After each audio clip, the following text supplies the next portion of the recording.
जय श्री राम। अगर आप भी भगवान श्री राम जी के पवित्र जन्मभूमि अयोध्या आने की प्लानिंग कर रहे हैं बच्चों और फैमिली के साथ, तो ये वीडियो आपके लिए बहुत ही इन्फॉर्मेटिव होने वाली है, क्योंकि इसमें मैं अपने एक्सपीरियंस के साथ आपको काफ़ी इन्फॉर्मेशन देने वाली हूँ। अगर आप भी फर्स्ट टाइम हमारी तरह अयोध्या विजिट कर रहे हैं तो हमसे कुछ छोटी छोटी गलतियाँ हुई थी, जिससे हमें काफ़ी कुछ सीखने को मिला था। वही गलतियां आप ना करें तो वीडियो में आप लोग के साथ शेयर करूंगी और काफ़ी इन्फॉर्मेशन मैं देने वाली हूं, जैसे कि आप अयोध्या कैसे आ सकते हैं, अयोध्या आने का बेस्ट तरीका क्या है, अयोध्या आने के बाद आप कहां पे होटल या धर्मशाला लें, और अयोध्या के सभी प्रमुख मंदिरों के दर्शन करने का सही तरीका क्या है, जिससे कि आप सिर्फ एक दिन में, वो भी बजट में, पूरी अयोध्या घूम सकते हैं। अगर आपके साथ बच्चे हैं, बूढ़े हैं, जिन्हें चलने में प्रॉब्लम आती है, बैग ज़्यादा है या प्रेग्नेंट लेडी है, और अगर आपको सुगम दर्शन या आरती दर्शन यानी VIP पास बनाने हैं तो आप कैसे बना सकते हैं, तो इन सब से रिलेटेड सारी इन्फॉर्मेशन मैं आपको इस वीडियो में देने वाली हूँ। चलिए फिर मेरे साथ दर्शन कीजिए श्री रामचंद्र जी की पवित्र नगरी अयोध्या के।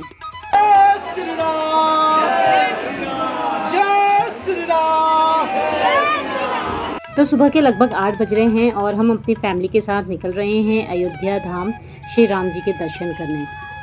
और हमारे होम टाउन खटीमा से अयोध्या की दूरी लगभग 410 किलोमीटर की है, और हम लोग लगभग आधे घंटे पहले ही रेलवे स्टेशन पहुंच गए थे। कुछ देर वेट करने के बाद हमारी ट्रेन बिल्कुल टाइम पे आ गई थी। 8:40 का ट्रेन का टाइमिंग था।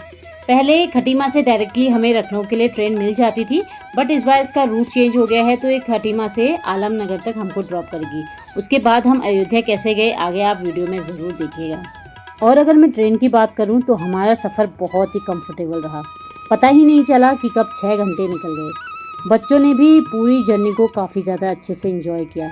आजकल गर्मी के मौसम में फैमिली या बच्चों के साथ अगर आप ट्रैवल कर रहे हैं तो AC ट्रेन का सफ़र काफ़ी कंफर्टेबल और कन्वीनियंट रहता है।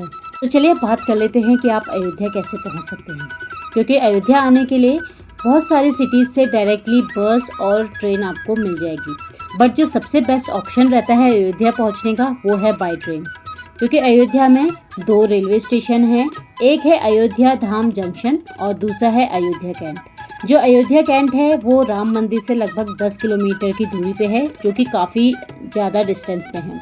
और जो दूसरा रेलवे स्टेशन है अयोध्या धाम जंक्शन, वो सबसे नज़दीकी रेलवे स्टेशन है, जो कि राम मंदिर से लगभग 1-1.5 किलोमीटर की दूरी पे है। तो जब भी आप बाय ट्रेन आते हैं तो अयोध्या धाम जंक्शन पे ही स्टेशन पे आए, क्योंकि वो सबसे नज़दीकी रेलवे स्टेशन है। और ये टोटली आपके ऊपर डिपेंड करता है कि आप कैसे अयोध्या पहुंचना चाहते हैं। आप बाय बस, बाय ट्रेन या बाय फ्लाइट अपनी कन्वीनियंट के हिसाब से अयोध्या पहुंच सकते हैं। अगर आप दिल्ली से डायरेक्टली अयोध्या के लिए बाय रोड आ रहे हैं तो इसका जो डिस्टेंस है वो 700 किलोमीटर का है, और अगर आप लखनऊ से डायरेक्टली अयोध्या जाते हैं जो इसका डिस्टेंस है वो है 134 किलोमीटर का। तो आप अपनी कन्वीनियंट के हिसाब से अयोध्या तक पहुंच सकते हैं। तो हम लगभग 3 बजे आलमनगर में पहुंच गए थे। ट्रेन ने हमें 10 मिनट पहले ही ड्रॉप कर दिया था। तो जब हम प्लेटफॉर्म में पहुंचे तो हमने देखा बहुत से लोग एक प्लेटफॉर्म से दूसरे प्लेटफॉर्म में जाने के लिए इन ट्रैक का यूज़ कर रहे थे बीच में से, जो कि काफ़ी रिस्की रहता है। अक्सर आप लोगों ने कहावत सुनी होगी, दुर्घटना से देर भरी। तो हमेशा जो ऊपर ब्रिज बने हुए हैं इनका ही यूज़ कीजिए एक प्लेटफॉर्म में से दूसरे प्लेटफॉर्म में जाने के लिए। तो अब हम लोग जब यहाँ पहुँच गए थे तो हमें बाहर की साइड में निकलना था, क्योंकि बाहर हम यहाँ से आगे का सफ़र तय करने वाले थे कैब से। तो हमने कैब ऑनलाइन बुक कर दी थी, तो हमें बाय रोड का भी एक्सपीरियंस लेना था, इसलिए हमने डिसाइड किया कि हम कैब से ही जाएंगे। तो हमारी कैब भी आ गई थी, हमने सामान रखा और फिर बैठ के निकल पड़े। वैसे आलमनगर से अयोध्या तक का जो टिकट का किराया था वो था 2200 रुपया।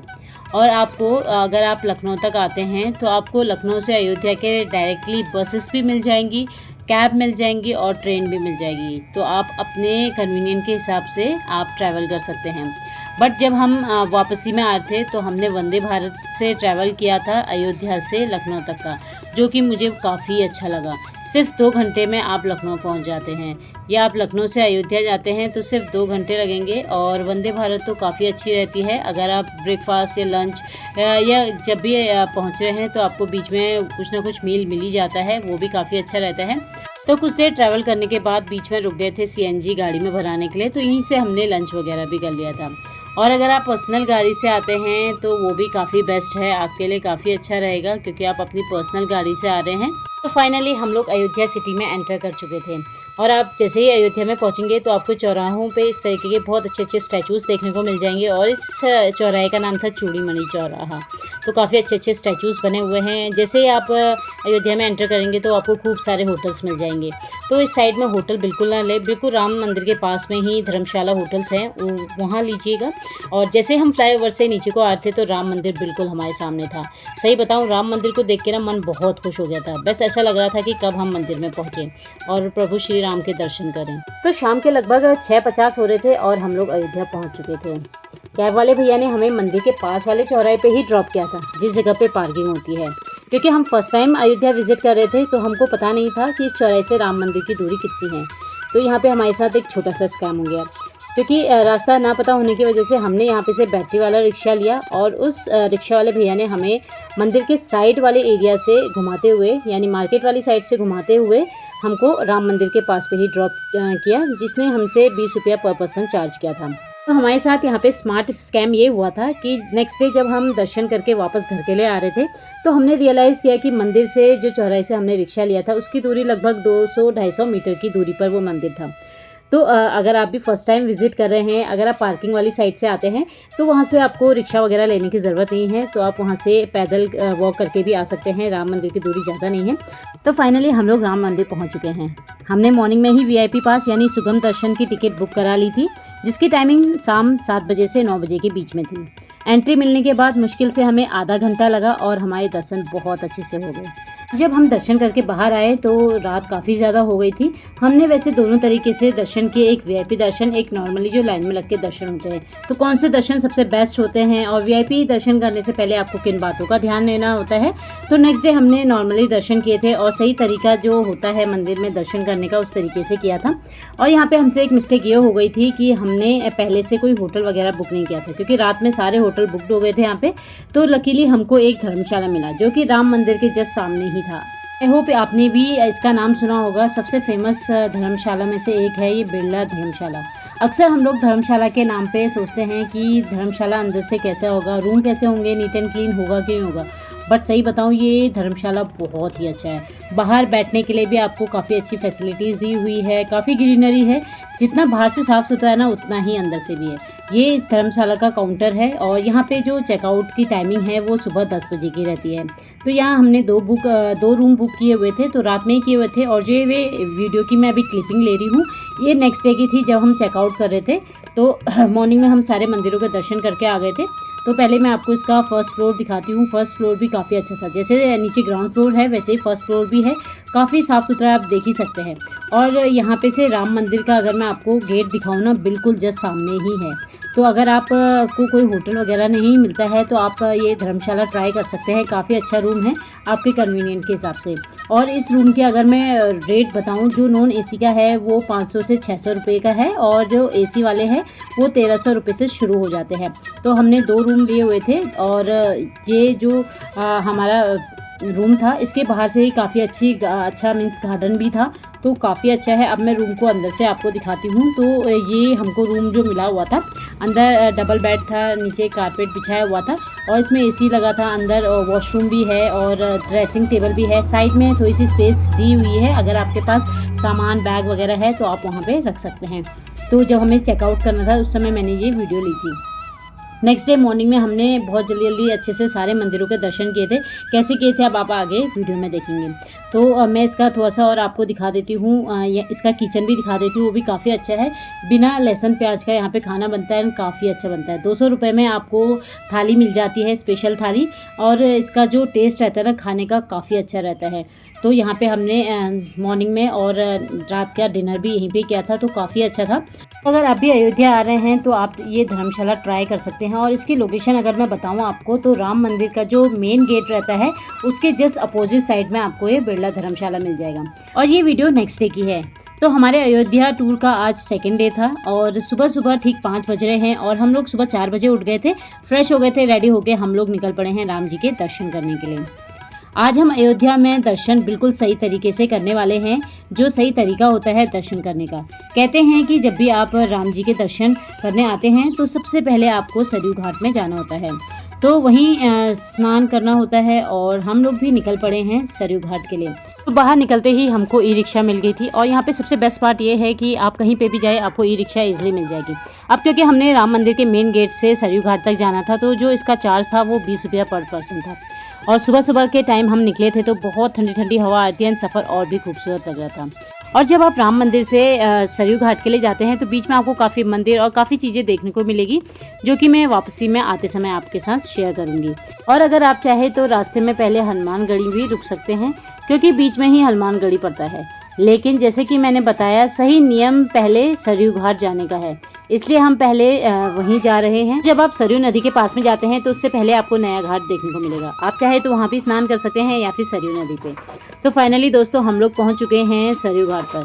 सुबह के ठीक 5 बज रहे हैं और इस वक्त यहाँ आना सच में बहुत ही बेस्ट रहता है। अगर डिस्टेंस की बात करूँ, राम मंदिर से सरयू घाट की जो दूरी है वो लगभग 3 किलोमीटर की है। और अगर आपके पास टाइम है, मौसम अच्छा है, तो आप वॉक करके भी यहाँ तक आ सकते हैं। अब चलिए मैं आपको बताती हूँ कि दर्शन करने से पहले सरयू घाट आने का सही नियम और मान्यता क्या है। पौराणिक कथाओं के अनुसार सरयू नदी को अयोध्या की सबसे पवित्र नदी मानी गई है और इस नदी की मान्यता इसलिए भी ज़्यादा ज़रूरी है क्योंकि भगवान श्री राम ने अपनी अवतार लीला समाप्त करके इसी सरयू घाट में जल समाधि ली थी। इसलिए पुराने समय से ये नदी चली आ रही है और जब भी आप अयोध्या आए तो सबसे पहले सरयू नदी में दर्शन करने जरूर आए। यहाँ आप स्नान कर सकते हैं और उसके बाद ही आगे दर्शन करने के लिए जा सकते हैं। तो सरयू घाट में स्नान करने के बाद, उसके दर्शन करने के बाद आप लोग बोटिंग का मज़ा भी ले सकते हैं। तो यहाँ बोटिंग वगैरह भी है, तो आप चाहे तो बोटिंग भी कर सकते हैं। और अगर आप यहाँ शाम तक रुके हैं तो रात को 7 बजे यहाँ मंगला आरती होती है, जो कि यहाँ की सबसे फेमस आरती है, जिसके दर्शन आपको बिल्कुल मिस नहीं करने चाहिए। अब क्योंकि हम लोग सुबह यहाँ जल्दी आ गए थे, अर्ली मॉर्निंग लगभग 5 बजे, तो हमने जल्दी स्नान कर लिया था। ज़्यादा हमको यहाँ पे टाइम नहीं लगा। तो स्नान करने के बाद अब हम आगे बढ़ेंगे राम मंदिर की तरफ। वैसे जैसे आप गेट से बाहर निकलेंगे, घाट से बाहर निकलेंगे, तो आपको यहाँ पे लाइन से काफ़ी ज़्यादा ई रिक्शा मिल जाएंगे, जो कि आपको डायरेक्टली सरयू घाट से राम मंदिर तक ड्रॉप कर देगी और इसका किराया 20 रुपया रहेगा। और अगर आप सरयू घाट से हनुमानगढ़ी तक जाते हैं तो वहाँ 10 रुपया किराया है। वैसे अयोध्या की एक बहुत बड़ी मान्यता ये है कि राम मंदिर जाने से पहले आपको हनुमानगढ़ी जाकर हनुमान जी की परमिशन लेनी होती है। तो बस हम लोग भी निकल पड़े हैं हनुमानगढ़ी। तो आप सरयू घाट से हनुमानगढ़ी के लिए जाते हैं तो इस बीच आपको बहुत खूबसूरत चौराहे देखने को मिलेंगे, जैसे कि है बहुत ही अमेजिंग लता मंगेशकर चौक, जो कि डेडिकेटेड है हमारी प्यारी स्वर्गीय लता जी को। तो उनकी वीणा यहाँ पे बनी हुई है। जस्ट इसके बगल में आपको एक और चौराहे दिख जाएगा, जो कि है धनुष तीर वाला चौराहे। और इन्हीं के जस्ट सामने आपको ये बहुत प्यारे प्यारे से बड़े बड़े पिलर्स देखने को मिल जाएंगे। इनको देख के ऐसा लगता है कि जैसे हम वही पुराने अयोध्या त्रेता युग में पहुंच गए हैं। आप चाहे तो यहाँ पे फ़ोटोज़ वगैरह भी क्लिक करा सकते हैं, क्योंकि यहाँ पे बहुत से लोग रुके रहते हैं, फ़ोटोज़ वगैरह वीडियोज़ वगैरह बनाते हैं। और यहाँ पे साफ़ सफाई की बात करूँ तो साफ़ सफाई भी काफ़ी अच्छी थी। अब क्योंकि हम सुबह बहुत जल्दी निकल गए थे तो यहाँ पे काफ़ी दुकानें अभी इस समय बंद ही थी सुबह के टाइम पे। तो हम लोग पहुँच गए थे हनुमानगढ़ी। तो श्री हनुमानगढ़ी पहुँचने के लिए भी 2 रास्ते हैं। एक जो बड़ा सा मेन गेट है वहाँ से आप एंट्री ले सकते हैं, या फिर एक बीच में जो कि गलियों से होके निकलता है। और जो गलियों से होके निकलता है ना, ये थोड़ा सा पास में है हनुमानगढ़ी। तो हम भी इसी गलियों से आगे को बढ़ेंगे, क्योंकि अब हम सुबह जल्दी आ गए थे तो मॉर्निंग में काफ़ी शॉप यहाँ पे बंद थी। जैसे ही आप मेन रोड में जाएंगे ना, तो आपको दूर से ही मंदिर के दर्शन हो जाएंगे, क्योंकि ये काफ़ी ऊंचाई पे ये मंदिर बना हुआ है। और यहाँ की दुकानें भी काफ़ी अच्छी थी, काफ़ी नीट एंड क्लीन थी। जब आप यहाँ आते हैं तो एक प्रॉब्लम ये रहती है कि आप चप्पलें कहाँ रखें। तो चप्पल रखने के लिए आप जिस भी शॉप से प्रसाद वगैरह लेंगे तो उसी शॉप में आप अपने चप्पल रख सकते हैं। अब क्योंकि इस मंदिर में प्रसाद वगैरह अलाउ है ले जाना, तो हमने यहाँ से बेसन के लड्डू और कुछ मिठाई वगैरह ली थी, साथ में फूलों की माला भी ली है। तो चलिए अब मैं आपको दर्शन कराती हूँ हनुमान जी के। तो हनुमान जी का जो मेन मंदिर है वहाँ तक पहुँचने के लिए आपको काफ़ी सीढ़ियाँ चढ़ के जानी होती है। और यहाँ भीड़ हमेशा ही ऐसी रहती है, पर इस भीड़ का भी कुछ अलग ही मज़ा है। जब सब लोग साथ में जय श्री राम या जय बजरंगबली के नारे लगाते हैं तो थकान का तो पता ही नहीं चलता है। तो फाइनली हम मंदिर के अंदर पहुँच गए हैं और दर्शन करके मन को बहुत ही सुकून मिला, उसको मैं शब्दों में बयां नहीं कर सकती हूँ। अब जो यहाँ पे आप प्रसाद फूलों की माला लाए होते हैं, आपको पुजारी को देना होता है, तो पुजारी मंदिर में आपका प्रसाद वगैरह चढ़ा देते हैं।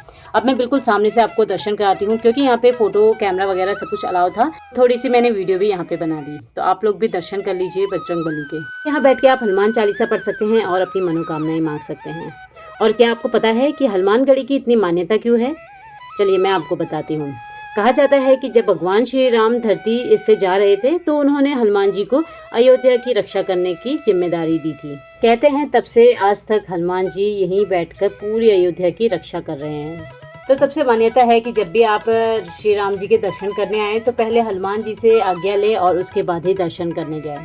तो हमारे दर्शन भी बहुत अच्छे से हो गए थे। तो बजरंगबली का आशीर्वाद लेके अब हम लोग निकल पड़े हैं राम मंदिर की तरफ। जब आप मेन रोड में जाएंगे तो यहाँ पे से आपको ई रिक्शा मिल जाएंगी जो कि आपको 10 रुपये में राम मंदिर तक ड्रॉप कर देंगे। आप चाहे तो पैदल भी आ सकते हैं क्योंकि ये वॉकिंग डिस्टेंस में ही है। तो चलिए फाइनली हम लोग पहुँच चुके हैं राम मंदिर के मेन गेट पर। लेकिन मंदिर के अंदर जाने से पहले मैं आपको गेट के ठीक बगल में एक बहुत ही काम की जगह दिखा देती हूँ। ये है तीर्थयात्री सेवा केंद्र यानी पिलग्रिम फैसिलिटी सेंटर। अगर आप सफ़र करके थक गए हैं तो यहाँ आकर आप आराम कर सकते हैं। और सबसे अच्छी बात, यहाँ सारी चीज़ें बिल्कुल निःशुल्क है यानी बिल्कुल फ्री है। यहाँ बड़े बड़े फ़ैन लगे हुए हैं, बिल्कुल भी आपको गर्मी अंदर नहीं लगेगी। तो यहाँ पे प्रॉपर रेस्ट कर सकते हैं। और भी यहाँ पे काउंटर्स बने हुए हैं, जैसे सामने आप देख रहे हैं लॉकर रूम है। अगर आपके पास purse, mobile, electronic gadget, watches वगैरह है तो वो अंदर नहीं ले आने देते हैं, तो आप यहाँ पे सबमिट कर सकते हैं। अगर आप मंदिर में जा रहे हैं तो मंदिर के अंदर भी काउंटर्स वगैरह बने हुए हैं जहाँ आप अपने सामान वगैरह रख सकते हैं। डोनेशन के लिए भी यहाँ पे काउंटर बना है। अगर आपको कुछ मंदिर के लिए डोनेट करना है तो आप यहाँ पे डोनेशन कर सकते हो। और यहाँ क्लीन वॉशरूम है। अगर किसी को सडनली मेडिकल इशू हो जाता है तो फ्री मेडिसिन और प्राइमरी चेकअप के लिए भी यहाँ काउंटर्स बने हुए हैं। चलिए अब बात कर लेते हैं सबसे इम्पोर्टेंट काउंटर की। यहाँ आपको 2 काउंटर और मिल जाएंगे, सुगम दर्शन और आरती दर्शन के लिए, जिसे आम भाषा में बोले तो VIP दर्शन। ये पास भी बिल्कुल फ्री होता है। वैसे तो ज़्यादातर लोग ऑनलाइन ही बुकिंग कर लेते हैं, पर अगर आप ऑनलाइन नहीं कर पा रहे हैं तो यहाँ आकर आप ऑफलाइन भी फॉर्म फिल कर सकते हैं। लेकिन ध्यान रखने की बात यह है कि ऑफलाइन सीट बहुत ही लिमिटेड होती है, इसलिए जितनी जल्दी आप सुबह यहाँ आएंगे उतनी ही ज़्यादा चांसेस हैं कि आपको पास मिल जाएगा। और अगर आपके साथ कोई सीनियर सिटीजन है, प्रेग्नेंट लेडीज़ है या जिनके बच्चे 2 साल से छोटे के हैं, उनके लिए भी यहाँ पे VIP पास बन जाता है। और जो हमारे सीनियर सिटीजन है, अगर उनको चलने में प्रॉब्लम है या कोई हैंडीकैप है तो उनके लिए भी यहाँ पे काफ़ी अच्छी व्हील चेयर की फैसिलिटीज़ निकाली हुई है जो कि बिल्कुल फ्री है। और अगर आप व्हील चेयर का यूज़ करते हैं, उसके साथ जो हेल्पर मिलता है वो आपको मंदिर के अंदर तक दर्शन कराएंगे और इसी जगह पे आपको वापस पहुंचा देंगे। बस आपको उनको थोड़ा सा चार्ज देना होता है जो कि है 150 रुपया। चलिए अब मैं अपने एक्सपीरियंस से आपको बताती हूँ कि नॉर्मल दर्शन करना बेटर है कि VIP दर्शन। अगर आप नॉर्मल दर्शन करते हैं उसका भी मैं आगे बताऊंगी। अब पहले बात कर लेते हैं, अगर आप जब VIP दर्शन करते हैं तो VIP दर्शन अगर आप करते हैं तो आपको रेलिंग वाली साइड से ना जाके ये जो रोड देख रहे हैं इस साइड से आपको जाना होता है। इसका सबसे बड़ा फायदा ये होता है जिनके पास VIP पास होता है उनको लंबी लाइनों में नहीं लगना होता है और भीड़ भाड़ से छुटकारा मिल जाता है और सीधे साइड से ही आपको निकलना होता है, कोई मोड़ नहीं होता है बीच में और 15-20 मिनट में आप मंदिर में दर्शन करके वापस भी आ जाते हैं। चलिए कुछ इंपॉर्टेंट बात कर लेते हैं VIP पास से रिलेटेड जिसे आपको नोट करने की ज़रूरत है। जब आपने VIP पास बनाया हुआ है तो उसकी फ़ोटोकॉपी आप लोग के पास होनी चाहिए, नहीं तो आपको एंट्री नहीं मिलेगी। ओरिजिनल आधार कार्ड होना चाहिए जिससे आपने टिकट को बुक किया हुआ है। और अगर आपने जब टिकट किया हुआ है उसके 72 आवर्स तक आपको दोबारा टिकट नहीं मिलेगा। इस बात का आप ज़रूर ध्यान रखिएगा। उसमें स्लॉटिंग टाइम दिया होता है, उस स्लॉट के अकॉर्डिंग आपको दर्शन करने होते हैं। तो बस यही सारी बातें थी जिन्हें आपको ध्यान में रखना है। जब आप VIP लाइन से जाएंगे तो बीच में 4-5 जगह आपको चेक किया जाएगा कि आपके पास पास है कि नहीं। अगर आपके पास पास नहीं है तो एंट्री नहीं मिलेगी। और मंदिर के पास में ही लॉकर रूम भी बने हैं जहां आप अपने चप्पल, बैग वगैरह रख सकते हैं। और जो VIP पास होता है कुछ इस तरीके का होता है। अगर आपको भी VIP पास बुक कराना है ऑनलाइन तो श्री राम जन्मभूमि ट्रस्ट की ऑनलाइन वेबसाइट में जाके आप वहाँ से बुक कर सकते हैं। तो चलिए ये तो बात हो गई कि आप VIP पास से कैसे जा सकते हैं, कैसे बुक कर सकते हैं। अब बात कर लेते हैं जो नॉर्मल दर्शन होते हैं कैसे आपको करना होता है। तो जब आप मेन गेट से एंट्री लेते हैं तो यहाँ पे सिक्योरिटी मशीन लगी हुई है, इसके नीचे से जाना होता है। सामने आपको काफ़ी रेलिंग्स दिख जाएंगी। जब आप पैदल जाएंगे तो आपको सामने मंदिर भी दिख जाएंगे जो कि है श्री सुग्रीव किला मंदिर है अयोध्या का। तो यहाँ पे आप दर्शन भी कर सकते हैं। अब सीधा अंदर चलेंगे तो जब ये रेलिंग से आप जाते हैं तो यहाँ से मेन मंदिर की जो दूरी है वो लगभग 500 से 600 मीटर की दूरी है। तो पैदल पैदल आप जा सकते हैं। और जब हम सुबह के टाइम पे गए थे यहाँ बिल्कुल भी भीड़ नहीं थी और राम मंदिर सामने से इस तरीके से दिख रहा था। तो जब आप राम मंदिर आते हैं ना, कोशिश कीजिए कि जितनी जल्दी हो सके उतनी जल्दी आ जाइए, क्योंकि आप धूप से भी बच सकते हैं और भीड़ से भी बच सकते हैं। तो सुबह के टाइम पे ज़्यादा यहाँ पे भीड़ नहीं रहती है तो आप इजीली यहाँ पे दर्शन कर सकते हैं। तो ज़्यादा यहाँ पे फिर टाइम नहीं लगता है। तो जब आप आगे तक जाएंगे तो यहाँ पे आपको अपने जितने भी लगेज वगैरह हैं उसको स्कैन करना होता है। स्कैन करने के बाद जब आप अंदर आते हैं तो यहाँ पे आपको काफ़ी बड़ा इस तरीके का दिख जाएगा मंदिर के अंदर ही। तो यहाँ पे इस तरीके से 2 बिल्डिंग बने हुए हैं, दोनों अपोजिट साइड है। एक साइड जहाँ आप चप्पल वगैरह रख सकते हैं और जो दूसरी साइड है वहाँ आप अपना लगेज, बैग, पर्स, मोबाइल वगैरह सबमिट करना होता है। क्योंकि मोबाइल मंदिर के अंदर कोई भी मोबाइल, पर्स, लेदर की चीज़ें, इलेक्ट्रॉनिक आइटम्स या स्मार्ट वॉच कुछ भी अलाउ नहीं है। तो यहाँ पे सब आपको सबमिट करना होता है। तो ये साइड है जहाँ पे हमें चप्पल वगैरह सबमिट करना होता है और ये हमें टोकन देते हैं। और यहाँ पे मेन बात ये आपको ध्यान रखनी है कि जब आप यहाँ पे चप्पल वगैरह या बैग वगैरह रखते हैं तो आपको यहीं से कलेक्ट करने को नहीं मिलेगा। इसके दूसरे साइड जो बैक वाली साइड है वहाँ से आपको फिर अपने बैग वगैरह कलेक्ट करना होता है। आपको चाबी वगैरह दे देते हैं या टोकन होता है जो वो आपको दे देते हैं। और ये लास्ट पॉइंट होता है जहाँ पे आपको मोबाइल मिलता है। तो जब आप अगर सोच रहे हैं कि जब वापसी में आएंगे यहाँ पे फ़ोटोज़ वगैरह क्लिक करेंगे तो ऐसी गलती ना करें। जब आप यहाँ पे आए तो पहले ही फ़ोटोज़ वगैरह क्लिक कर लें, क्योंकि दोबारा आप ये वाले रूट में तो नहीं आने वाले, क्योंकि वहाँ से रूट चेंज हो जाता है। तो इस बात का आप ध्यान रखें। और इसके बाद की वीडियो मैं नहीं बना पाई क्योंकि मोबाइल अंदर ले जाना अलाउ नहीं था। बट मैं अपने एक्सपीरियंस से आपको बताती हूँ कि राम मंदिर कैसा था अंदर से। अक्सर हमने राम मंदिर मोबाइल, टीवी या उद्घाटन के समय देखा था, उससे भी कई खूबसूरत मंदिर सामने से था। फाइनली वो समय आ गया था जब हम राम मंदिर अपने आंखों से देख रहे थे। जितना राम मंदिर टीवी में खूबसूरत लगता है उससे कई खूबसूरत और काफ़ी बड़ा राम मंदिर अंदर से था। और उससे भी कई खूबसूरत थी रामलला की मूर्ति। सच मानिए, जैसे आप मूर्ति के पास में पहुंचते हैं आप आंख झपकना भी भूल जाते हैं, उतनी आकर्षित इनकी मूर्ति है। उनकी स्माइल, उनकी आंखें ऐसी लगती है जैसे अभी मानो आपसे बोल पड़ेंगे। तो चलिए अब बात कर लेते हैं कि वीआईपी दर्शन बेस्ट है कि नॉर्मल दर्शन, क्योंकि मैंने दोनों ही एक्सपीरियंस किए थे। तो मेरा मानना है कि नॉर्मल दर्शन सबसे बेस्ट होते हैं।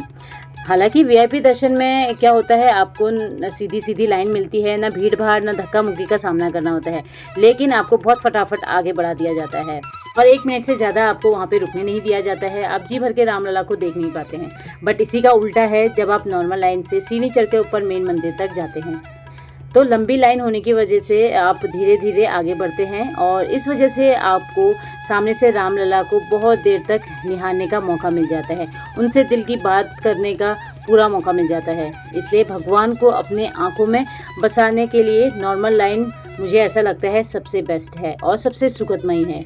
और जब आप रामलला के दर्शन कर लेते हैं, उसी के ऊपर है राम परियार यानी राम दरबार है, तो आप वहाँ के भी दर्शन कर सकते हैं। जब हम यहाँ आने वाले थे तो उससे पहले किसी ने बताया था कि सिर्फ वीआईपी पास ही राम परियार यानी राम दरबार के दर्शन कर सकते हैं, बट ऐसा कुछ नहीं था, क्योंकि नेक्स्ट डे हमने जब नॉर्मल लाइन से दर्शन किए थे तो हमको भी राम दरबार के दर्शन करने का मौका मिला।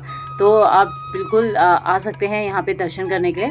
और जैसे ही हम मंदिर से बाहर निकलते हैं तो मंदिर की जो दीवारें हैं उसमें पूरी रामायण की कथा बनाई हुई है दीवारों पे, और मंदिर के अंदर खूब बड़े बड़े गार्डन पार्क वगैरह बने हुए हैं। तो आप चाहे तो वहाँ बैठ के रेस्ट कर सकते हैं कुछ देर। और मंदिर के अंदर ये कुबर टीला है जो कि थोड़ी हाइट में है, जो कि रामायण के पक्षीराज जटायु जी की खूब बड़ी मूर्ति बनाई हुई है, तो वो भी देखने लायक है, आप वहाँ देख सकते हैं। मंदिर के अंदर जितने भी ऋषि थे सभी ऋषियों की मूर्तियाँ बनाई हुई हैं, उनके मंदिर बनाए हुए हैं। तो मंदिर अंदर से बहुत ही खूबसूरत है। जैसे आप एग्जिट लेंगे तो विष्णु भगवान के 10वें अवतार की पिक्चर्स वगैरह बनाई हुई है, उनके बारे में लिखा हुआ है। मैं आपको वीडियोस में कितना भी दिखाऊं या कितना भी बोलूं वो बहुत ही कम है। इस खूबसूरत मंदिर का असली सुकून आपको तभी मिलेगा जब आप यहाँ आकर रामलला के दर्शन करेंगे। और ये हमारी लाइफ का ऐसा एक्सपीरियंस है जिसे मैं जिंदगी भर नहीं भूल पाऊंगी। तो जैसे ही आप रामलला के दर्शन करके वापस आते हैं तो एग्जिट गेट पे ही आपको आपके लगेज, मोबाइल, पर्स, बैग वगैरह मिल जाते हैं। तो जो टोकन आपको दिया होता है उन्हें देना होता है और फिर आपका बैग मिल जाता है और चप्पल आपको मंदिर के बाहर से ही मिलेगा। तो ये साइड वो थी जिस साइड हमने बैग वगैरह सबमिट किया था, उस साइड अब आपको जाने को नहीं मिलेगा। आपका जो एग्जिट वाला रास्ता है वो दूसरा है। जैसे आप बाहर निकलेंगे तो यहाँ पे आपको कुछ शॉप्स वगैरह मिल जाएंगी, तो यहाँ पे आप कुछ खरीदारी कर सकते हैं। खाने के लिए भी काफ़ी स्टॉल्स वगैरह है, तो आप यहाँ से खाना खा सकते हैं, पेट पूजा कर सकते हैं। तो यहाँ पे से हमने भी कुछ फ़ोटोज़, मूर्तियाँ वगैरह ली। बस थोड़ी आपको बार्गेनिंग वगैरह भी करनी होती है, क्योंकि यहाँ पे काफ़ी ज़्यादा हाई रेट बोलते हैं इन सब चीज़ों का। मुझे ऐसा लगता है मूर्तियाँ, फ़ोटोज़ अगर आपको लेनी है तो मंदिर के बाहर जो खड़े रहते हैं उन लोगों से ले लीजिए, क्योंकि वो काफ़ी रिजनेबल प्राइस में देते हैं। तो सुबह के लगभग 9 बज रहे थे और हमारे बहुत ही खूबसूरत रामलला के दर्शन हुए। फिर हम लोग आ गए थे दोबारा से धर्मशाला में, कुछ देर रेस्ट किया क्योंकि 10 बजे हमारा चेकआउट था। यहाँ से चेकआउट करने के बाद अब हम निकल चुके हैं अयोध्या के बाकी के बचे 2 सबसे खास मंदिरों के दर्शन करने। पहले मंदिर वो जहाँ प्रभु श्री राम ने अपना बचपन बिताया था, और दूसरा वहाँ जहाँ विवाह के बाद वो माता सीता के साथ रहा करते थे। तो चलिए सबसे पहले मैं आपको ले चलती हूँ दशरथ महल। अगर आप हनुमानगढ़ी आ रहे हैं तो इसी के जस्ट बगल वाली गली से इसका रास्ता जाता है। 200 से 300 मीटर की दूरी पर ये दशरथ महल है और जब आप दशरथ महल के लिए जाएंगे तो बीच में आपको काफ़ी सेल्फी पॉइंट्स भी मिल जाएंगे, जहां आप सेल्फी वगैरह क्लिक करवा सकते हैं। और रास्ते में आपको काफ़ी दुकानें मिल जाएंगी, तो आप कुछ खरीदारी कर सकते हैं यहाँ से। तो फाइनली हम लोग पहुँच गए थे दशरथ महल, और इस दशरथ महल का पूरा नाम है श्री चक्रवर्ती महाराज दशरथ महल। तो चलिए अब चलते हैं दशरथ महल के अंदर। तो जो ये बड़ा गेट आप देख रहे हैं, इसके अंदर जैसे आप जाएंगे तो बीच में काफ़ी खुला मैदान है, तो यहाँ पे कुछ देर आप बैठ के रेस्ट कर सकते हैं। फिर इस गेट से आप जब अंदर जाएंगे तो बिल्कुल सामने आपको दिखेगा दशरथ महल। और जैसे आप अंदर एंटर करेंगे तो राइट साइड में आपको हनुमान जी का भी मंदिर मिल जाएगा, तो यहाँ पे भी आप हनुमान जी के दर्शन कर सकते हैं। तो दोस्तों ये वही महल है जहाँ प्रभु श्री राम ने अपने तीनों भाई लक्ष्मण, भरत, शत्रुघ्न के साथ अपना बचपन बिताया था। तो दशरथ महल जितना खूबसूरत बाहर से है, उससे कई खूबसूरत अंदर से भी था। जैसे ही हमने दशरथ महल के आंगन में कदम रखा तो मैं इमेजिन करने लग गई कि भगवान श्री राम का बचपन कैसे इस महल में बीता होगा, कैसे चारों भाई यहाँ खेलते खेलते बड़े हुए होंगे। तो वही मैं इमेजिन कर रही थी। तो चलिए अब अंदर की तरफ चलते हैं। तो अंदर से तो और भी खूबसूरत है, ऊपर की साइड झूमर वगैरह लगे हुए हैं। तो दशरथ महल में दशरथ जी के साथ आपको उनके पूरे परिवार के दर्शन यहाँ पे हो जाएंगे। तो यहाँ पे भगवान की कुछ मूर्तियाँ हैं जिसके आप दर्शन कर सकते हैं। और इसकी जो टाइमिंग रहती है वो है सुबह 5 बजे से दिन में 12 बजे तक। 12 बजे से 4 बजे तक ये मंदिर बंद रहता है, और 4 बजे से रात को 9 बजे तक ये मंदिर खुला रहता है। तो आप सुबह के टाइम पे या फिर शाम के टाइम पे भी यहाँ आके दर्शन कर सकते हैं। तो अगर आप भी अयोध्या आ रहे हैं तो दशरथ महल जरूर आइएगा। दशरथ महल के दर्शन करने के बाद अब हम चल रहे हैं उस जगह जहाँ प्रभु श्री राम और सीता माता का निजी यानी पर्सनल महल हुआ करता था, यानी कनक भवन। दशरथ महल से इसकी दूरी मुश्किल से 100 से 200 मीटर की है। आप पैदल भी यहाँ तक पहुँच सकते हैं। दोस्तों कनक भवन का मतलब होता है सोने का घर। तो इस महल के पीछे भी एक बहुत ही प्यारी कहानी छुपी हुई है। जब प्रभु श्री राम और माता सीता की शादी हुई थी, तब माता कैकेयी ने सीता जी को मुंह दिखाए के उपहार में ये बहुत ही खूबसूरत महल दिया था। तब से ये उनका निजी महल बन गया। तो कनक भवन जितना खूबसूरत बाहर से है, उससे कहीं ज़्यादा खूबसूरत अंदर से है। जैसे आप इसके आंगन में कदम रखेंगे और चारों तरफ इस तरीके से घूम के देखेंगे तो आपको ऐसा लगेगा कि अभी भी यहाँ पे कोई रहता है। सोचिए, इमेजिन कीजिए कि उस समय कैसे सीता मैया यहाँ रहती होगी। आज हमें उस जगह को देखने को मिल रहा है, हमारे कितने सौभाग्य की बात है। तो यहाँ पे मंदिर की टाइमिंग भी सुबह 5 बजे से 12 बजे तक रहती है, और शाम को 4 बजे से 9 बजे तक रहती है। अगर आप अयोध्या आते हैं तो कनक महल भी ज़रूर आइएगा, क्योंकि ये भी हनुमानगढ़ी के पास में ही है। तो कनक भवन के दर्शन के साथ हमारी इस पवित्र अयोध्या नगरी की यात्रा और सारे दर्शन पूरे होते हैं। आई होप आपको वीडियो में राम मंदिर और अयोध्या के बाकी मंदिरों के दर्शन, सही नियम और सही रास्ते और सारी प्रैक्टिकल इन्फॉर्मेशन मिल गई होगी कि सबसे पहले आपको कहाँ जाना है, कहाँ दर्शन करने हैं और सामान को कैसे मैनेज करना है। अयोध्या के सभी मेन मंदिरों के दर्शन करने के बाद हम लोगों ने किया लंच, क्योंकि आज हमें निकलना था और हमारी ट्रेन थी 3 बजे की, जो कि थी अयोध्या कैंट से।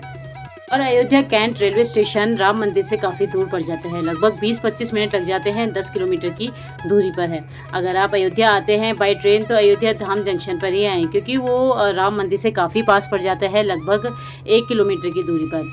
और हमारी रिटर्न की टिकट वंदे भारत एक्सप्रेस में थी, और ये सफ़र क्या कमाल का सफ़र था। सिर्फ 2 घंटे में हमें अयोध्या कैंट से लखनऊ तक ड्रॉप कर दिया था।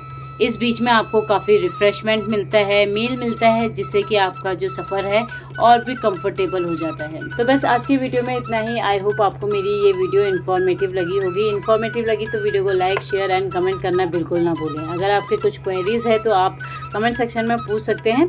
तो फाइनली हम लोग 2 घंटे बाद पहुंच गए थे लखनऊ। आज हम 6 साल बाद आ रहे थे, वही पुरानी याद दोबारा ताज़ा हो गई। लखनऊ में हमारा खुद का घर भी है, तो तभी हमें लखनऊ और ज़्यादा अच्छा लगता है। तो बस आज के वीडियो में इतना ही, तो मिलते हैं नेक्स्ट वीडियो में।